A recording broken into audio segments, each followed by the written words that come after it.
네, 여러분 안녕하세요. 곧비연 인사드립니다. 자, 오늘은 명태균 게이트를 다시 한번 조명해 보면서 명태균과 미스터 허가 만나서 무슨 일을 했으며 어떤 금전 관계가 오갔으며 그 결과 지지율에 어떤 변동이 일어났고 그 지지율을 통해서 미스터 허가 얻은 것은 무엇인가, 또 명태균이 얻은 것은 무엇인가, 그리고 이것이 법적으로 뭐가 문제가 되는가, 미스터는 궁극적으로 무엇을 노렸는가, 이런 것들을 다시 한번 음미해 볼 수 있는 그런 시간이 되길 바라서 이런 방송을 합니다. 윤석열 대통령, 김건희 여사 공천 개입 의혹의 핵심 인물 명태균 씨가 지난 대선 당시 허경영 국가혁명당 후보의 여론조사 지지율을 높여서 TV토론에 참여하게 한 뒤 이재명 더불어민주당 후보를 공격하게 하려고 했다는 주장이 나왔습니다. 공천 개입 의혹 주요 제보자인 강혜경 씨는 명 씨가 허경영과 후영우제한다는 등 친하다는 말을 자주 했다고 주장했습니다. 여러 차례 하늘궁을 이제 방문을 했었고, 예. 그 하늘궁 안에 이제 숙박시설이 또 있다고 얘기를 하더라고요, 명태균 씨가. 예. 거기서 이제 본인이 이제 잠도 자기도 했고, 예. 그리고 이제 뭐 호용회대 하면서 이제 정확한지는 모르겠지만 이제 명태균 씨의 전언에 따르면 예. 허경영 씨가 그 하늘궁을 본인에게 이제 물려주겠다까지 얘기를 했다고. 그래요? 얘기를 했었어요. 명 씨가 TV토론에서 허경영을 앞세워 이재명 후보를 공격하려 했는데 결국 실패했다고도 설명했습니다. 여론조사에서 뭐 5%까지 올라가게 되면 토론회를 할 수 있는데, 예. 그 토론회에 이제 허경영을 내보내야 된다라고 했었는데, 예. 그 언론사 측에서 이제 설문을 짤 때 허경영을 안 넣겠다라고 뒤에 얘기를 하는 바람에 예. 실패를 했죠.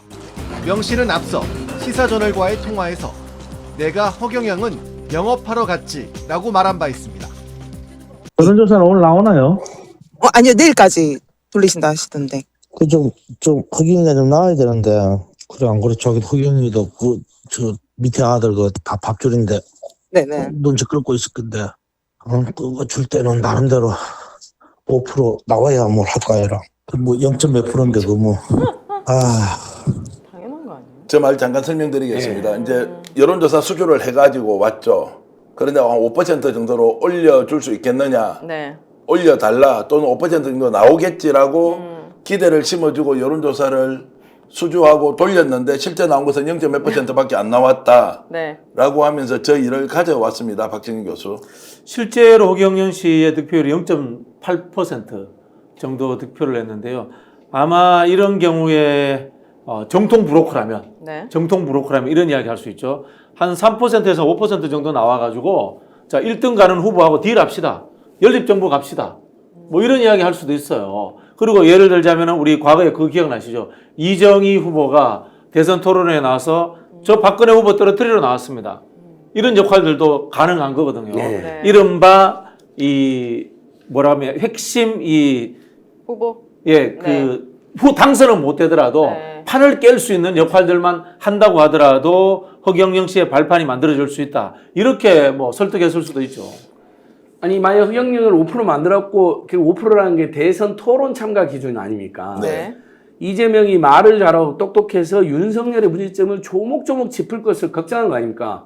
근데 허경영 같은 사람이 있으면 난장판이 돼버리거든요. 그리고 허경영이 맘먹고 계속 이재명만 공격하면 윤석 입장에서는 완전 땡키죠. 그리고 허경영 온갖 너 사기 저질렀는데 우리 사기 수사 안 해주겠다 이렇게 거래를 할 수 있는 거 아닙니까? 5%가 텔레비전, TV 토론 출연의 조건이에요. 네. 그러면 그 5%를 만들게 되면 자 윤석열 후보, 허경영 후보, 이재명 후보 이렇게 붙게 되지 않습니까? 자 그랬을 때 윤석열의 단점을 감싸고 허경영이 집중적으로 이재명을 공격했을 경우에 대선이 매우 유리하게 갈 것이다 라고 전제하고 저 일을 시도했던 겁니다. 네. 그러면 시도가 안 됐던 실패한 이유는 아무리 해도 5%까지는 만들 수 없었기 때문인 거예요? 1%도 안 나오니까 올리는 게 불가능하다 판단을 했을 수도 있고 명태균 씨가 거기에 가서 잠을 잤다 이런 증언을 제가 두 사람한테 들었고요. 네. 더 충격적인 것은 네. 창원에 있는 국민의힘 관계자들도 함께 가서 허경영을 만났다는 증언까지 나왔습니다. 저는 개인적으로 허경영 씨한테 아주 불쾌한 경험이 있어가지고 말씀하십시오. 이분을 만나는 게 왜 힘든지 잘 모르겠는데 예. 몇 년 전에 같이 방송했었거든요. 어디서 했습니까? 그 뭐 최욱 씨, 정영진 씨 같이 있는 매불쇼에 나왔습니까? 네, 매불쇼쯤에 초반기 예, 아닌 예, 그 예. 전에 같이 방송했습니다. 방송밖에 안 했는데 방송 끝나고 나서 본인의 그 저는 궁금하지도 않는 롤스로이스를 태워주겠다고 예. 계속 전화를 해가지고 제가 결국 차단을 했던 기억이 있거든요. 우와. 그래서 초대를 계속했군요. 네, 저는 궁금하지도 않는데 그 차가 굳이 왜 태워주겠다고. 그래서 굉장히 불쾌했던 기억이 있는데, 근데 이분이 지금 그렇게 수만 부지에 땅을 가지고 신도들을 데리고 도대체 이 사람이 어떤 부분으로 사람들이 열광하는지 저는 0.1%도 이해를 못하겠네요. 그러니까 여기가 옛날에 양주군 장흥료인지 네. 우리 MT 많이 갔던 대표적인 MT촌입니다. 강촌이나 대성리처럼. 돌고개라고 이런 예. 얘기하시네요. 근데 예. 거기서 무슨 천국행 입장권 이런 걸 팔아갖고 7년 만에 1,000억 돈방세가 오른 사기꾼 중에 사기꾼인데 명태균이 이 사람 만났다는 것은 명태균이 이 사람 사기꾼인 거 모를 리가 없고요. 제 당연하지. 느낌으로는 네. 김건희랑 여론조작해서 그것도 이제 여론조작해갖고 홍준표를 이기는 결과를 만들어냈잖아요. 네. 대선 결과가 아슬아슬하니까 허경영까지 끌어들여서 이재명을 낙선시키려고 하는 공작을 집중적으로 했던 게 아닌가 싶어요. 그러면 이 명태균이 만났을 때 이 사람은 어떤 사람이다? 이거 못 읽었어요? 그 사람하고 일한 게 없지. 근데 딱 느낌이 어땠어요? 명태균이 그때 내가 만나. 국민의힘이 아닌데 예, 왜 나와서 국민의힘 표를 깨냐. 예. 뭐 이런 식이지. 대선에 못 나가게끔 슬쩍 종용을 했네. 그렇지. 오, 여론조사에 여론에는 그 사람이 여론조사하는 사람이 아니잖아요. 예. 내 지지율이 딴 데서도 여러 군데서도 비슷하게 5% 이상이 나왔어요. 자, 이제 대선에 못 나가려고 본인에게 찾아온 희한한 사람이었다 이렇게 하는 거고요. 그러면은 우리 제작진이 아까 사진 한 번만 더 띄워주십시오. 저기 허경영 그리고 자 명태균이 있지 않습니까? 저 뒤에 지금 패딩 점퍼 입은 분 있죠. 네. 저분이 혹시 누구신지 아시겠습니까? 김영선 여사. 김영선 의원이 예, 이제 뒤태가 그러네요. 예, 뒤태가 이제 김영선 의원인데 예. 자 저렇게 가서 김영선 의원이 소개를 해서 두 사람이 처음 만났고 하늘궁에서 아마 잠을 잔 것도 한두 번이 아니고 여러 번. 김영선 의원이 허경영과 무슨 관계인데? 자 무슨 관계인데라고 하면 이제 제가 취재에 좀 한계가 있고요. 아마도 고향에서 국회의원을 했으니까 하늘궁이 이제 고향 옆에 있지 않습니까? 그래서 이제 소개를 했을 수 있다. 또는 명태균이 수십 차례 전화를 했는데 허경영과 통화가 됐는데 허경영을 만났을 때 본인이 어느 정도 체급의 인물인지를 증명할 수 없으니까 김영선을 데리고 갔을 가능성도 있습니다. 어찌됐든 저 부분과 관련해서 지금 허경영은 처음 본 사람이고 아무 일도 한 적이 없다라고 하는데 저희들이 준비한 이봉규 TV의 내용이 하나 더 있는데요. 잠깐 들어보시겠습니다. 몇 번 만났습니까? 명태균하고? 뭐 모르죠. 한두 번 왔는가 뭐. 아, 하늘궁에 와가지고. 하늘궁에서 만났지. 딴 데서 만난 건 아니고. 나는 처음 봐서요. 왔길래 난 누군지도 몰랐어. 예. 나중에 이름이 명태균인지 알았지. 아, 자기가 누가 소개한 게 아니라 자기가 찾아왔어요? 그냥 제 발로. 아, 그리고 그 사람은 양복을 안 입어 잠바를 입고 와요. 잠바를 입고 오는데 내가 그냥 내 지지자인 줄 알았지 처음에는. 예, 허경영 이름도 대표를. 안 밝혀 이름도. 아, 이름 안 밝히고. 예. 뭐 띄워줄 테니까 돈 내라 이런 얘기는 없었어요? 없죠. 그런 건 없죠. 어, 그 사람이 여론조사 기관을 가진 사람이 아닌데. 자, 누군지도 몰랐다. 그리고 점퍼 차림으로 왔다. 아마 이제 점퍼 차림으로 왔다고 얘기할 때는 한두 번 만난 사이는 아닌 것 같아요. 한두 번밖에 못 봤다고 하는 그 말이 올 때마다 또는 왔을 때 점퍼 차림으로 왔다고 하는 것을 여러 번 만났다는 거고 누구 소개로 온 게 아니다. 스스로 찾아왔다고 했죠. 네. 다시 아까 그 사진을 보면 김영선 의원이 데리고 왔죠. 이게 거짓말이네, 그것도. 거짓말이죠. 그렇죠. 그러니까 정치를 하니까 저렇게 이제 거짓말 시킬 수밖에 없는 건지 두 가지 의문이 있습니다. 첫 번째는 자, 이봉규 TV가 왜 허경영에게 직접 전화를 해서 이 사실관계를 확인을 했느냐. 그만큼 저 사진이 파급력이 있었다는 것이 그렇죠. 하나가 있을 테고. 그렇죠. 두 번째는 실제로 두 사람이 어떤 관계인지가 밝혀지면 우리가 모르는 새로운 단서가 나올 수 있다라는 것도 있지 않겠습니까? 저 사진 재밌지 않습니까? 어떻습니까? 너무 재밌네요. 아니 근데 허경영까지 나오면 이제 사건이 점점 코미디처럼 느껴지긴 해요. 저 밑가격입니다. 예, 근데 정황으로서 이제 추리에 들어갈 몇 가지가 있긴 있는데 일단 둘의 이해관계가 아주 맞아떨어집니다. 허경영 씨가 지금 어디서 무슨 소리를 하더라도 결국 궁극적으로 돈을 필요로 하는 사람이라는 건 분명하거든요. 근데 허경영 같은 사람은 아주 좋은 먹잇감인 게 뭐 신고 재산이 480억 뭐 이런 정도니까 자기를 홍보하기 위해서는 안 아끼는 사람이란 말이에요. 그렇죠. 그러니까 허경영 씨에게 명태균의 능력이 입증이 된다면 돈 안 아낄 사람이니까 명태균 씨로서는 허경영의 정책 야망에 대해서 부추기면서 5% 이상 TV 토론 나가게 해줄게. 이건 굉장히 큰 이게 될 테고 허경영 씨는 반대쪽에서 마찬가지일 테고요. 그러니까 저들 간에 얼마만한 그 관계가 이루어졌는지는 끝끝내 함구할지는 모르나 미루어 짐작하기에는 서로의 필요에 의해서 굉장히 많은 업무적 거래가 있었을 가능성이 높죠. 그러니까 굉장히 중요하게 만났는데 지금은 해프닝처럼 허경영이 얘기하잖아요. 소개한 사람도 없이 스스로 찾아왔다고 했는데 소개한 사람이 있죠. 김영선 의원이고 한두 번 왔다고 했는데 한두 번 간 게 아니고 여러 차례 갔고 여기에 동행한 사람도 굉장히 많습니다. 그리고 혹시라도 뭐 거래가 있었나 없었나 그런 거 없었다라고 하지 않습니까? 그러면 이제 저희들이 확보한 자료 하나 여러분들께 보여드리겠습니다. 거래를 한 것이 있는지 없는지 실제로 허경영 후보가 대선 과정에서 미랑국연구소를 통해서 이런저런 용역을 줬는데 거기에 대한 중요한 단서를 저희들이 하나 확보했는데 직접 사진으로 한번 보시겠습니다. 자, 허경영 2,700만 원, 허경영 3,000만 원. 이게 이제 지금 미랑국연구소가 가지고 있는 장부 안에 보면요. 장부에. 용역을 수행했던 것 중에 저 두 개가 나오는데요. 제가 본 건 이제 저 두 개인데 그 외에도 몇 개가 더 있는 모양입니다. 어쨌든 저런 걸 통해서 허경영이 명태균에게 뭔가 용역을 줬다는 것은 이제 발표했죠. 혹시 대선 과정에서 에러스 홍보 같은 거 할 때 갑자기 전화 받으면 허경영 목소리가 좀 들렸던 기억이 없습니까? 네, 저는 받은 적이 있어요. 저도 받은 적이 있거든요. 그렇죠. 예, 그러면 그런 이제 것들을 용역을 줬을 수도 있고. 자, 그러면 제가 다시 이제 질문을 드리면 송 대표님 처음 본 사람한테 저 용역 줍니까? 저런 용역을 주냐고요. 그것도 한 번도 아니고 두 번도 아니고 제가 알기로 여러 차례 더 있는데. 대부분 저런 용역은 정상적인 여론조사가 아니라 명태균의 주 특기가 여론 조작 아닙니까? 근데 교묘하게 유도해서 필요한 수치를 정해놓고 거기에 맞춰가는 이제 주문 여론을 매수. 하기 때문에 그렇죠. 주문 매수라니까 딱 허경영 같은 사람들이 필요한 거죠. 돈을 써서.